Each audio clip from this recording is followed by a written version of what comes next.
Located at the entrance to Arlington National Cemetery is the Women in Military Service for America Memorial. It's a permanent reminder that when it comes to defending our way of life, men may have been on the front lines, but women were never far away. I was stationed at Tinian, in the Marianas Island, and then where they had the atomic bomb, and there were about 100 nurses there.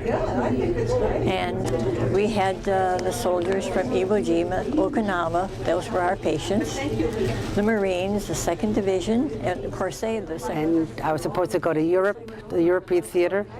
They outfitted me with all winter clothes, and I ended up in the South Pacific with nothing to wear but a seersucker dress. My name is Jean Warren, and I was a first lieutenant in the Army Nurse Corps. And I went out of New Jersey for training to Fort Sam Houston, Texas, for 3 months, regular military training.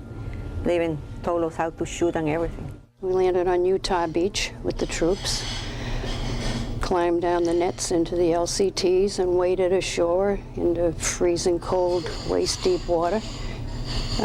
We were living under pretty primitive conditions. We had no showers or anything. We had to bathe in our helmets and do our laundry in our helmets. And the water was rationed.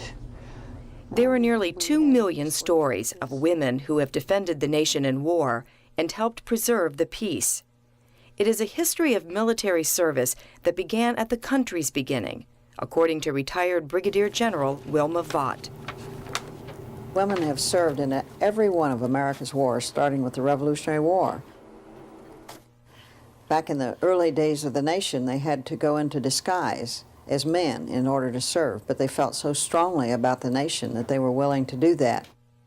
Ever since Molly Pitcher carried water in the Battle of Monmouth in 1778, women have served in ever-increasing numbers. In the Civil War, hundreds were cooks, couriers, spies, scouts, and nurses. By World War I, the Navy and the Marines were actively recruiting female enlistees, and some 35,000 signed up. They weren't supposed to be in combat, and yet 400 women died as a result of their service. But for the world and women, the big war lay ahead. Join the wave. In Seattle, Washington, newly trained waves, Navy auxiliaries, take over the Seattle Air Station. General Marshall, who was the Chief Staff of the Army, recognized as he saw that we were going to be going into World War II eventually, recognized that there were certain skills that women had that would help greatly in the war effort, in the military. And secondly, they weren't going to be able to draft or to get enough men in to meet the needs fast enough, and he could take these skilled women, put them in, and get them working almost immediately. Some of us carry last-minute sealed orders to the pilot. So come on, girls, and join the wave. During World War II, the role of women became somewhat more formal and much more important. 400,000 participated, some in non-traditional jobs, such as WASPs, Women Air Force Service Pilots. Women were able to fly in World War II. They weren't able to do that again until the mid-70s.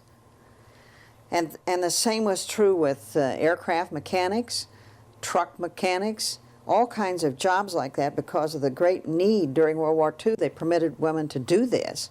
But playing a major role in the military and getting full recognition for it were two different things. We didn't get the promotions and we didn't get equal pay either. We were officers, but they gave us what they call relative rank. And, you know, we wore our rank the same as the men, but there was a difference there. And that difference didn't vanish after they put away their uniforms. Women have not been really recognized as veterans either, interestingly. I think most of the women, particularly from World War I and World War II, saw that their country needed them very badly. They responded to that need. And then when it was over, they just felt they'd done their duty. They went about their lives and didn't really consider themselves as veterans. I tried to join the VFW and I was told that they didn't accept women. And I said, well, I spent 1.5 years overseas as a combat nurse. I have 5 battle stars. I said, doesn't that count for something? And they said, well, you're welcome to join the auxiliary. That's the wives, you know. I said, no, thank you. As the Vietnam Memorial was being built, there were a number of women, and I think probably largely those who had served in World War II, who began to write to their members of Congress saying, what about us? We were never recognized for what we did, and we served too.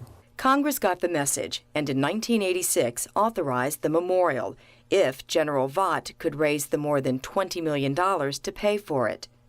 It took 10 years, but finally 35,000 women in uniform, some of them very old uniforms, gathered to dedicate their memorial. This is the largest gathering ever of servicewomen and veterans whose service spans the time from World War I to the present. And thank you, everyone, for being here and being a part of this historic moment. I think it's wonderful. I think they're really doing women the credit that they always needed. And hopefully that more people will attend there and see what we did. What does it signify to you? That women have a place, not only the women in the Army, all women have a place of recognition. And we came into the sunshine. When we got off the bus at Arlington Cemetery, they had young active duty troops, men and women from all the services, and they saluted every one of us and told us that we made it possible for them to have their careers today. That was the first time I think that anybody had ever said anything to us about appreciating what we did.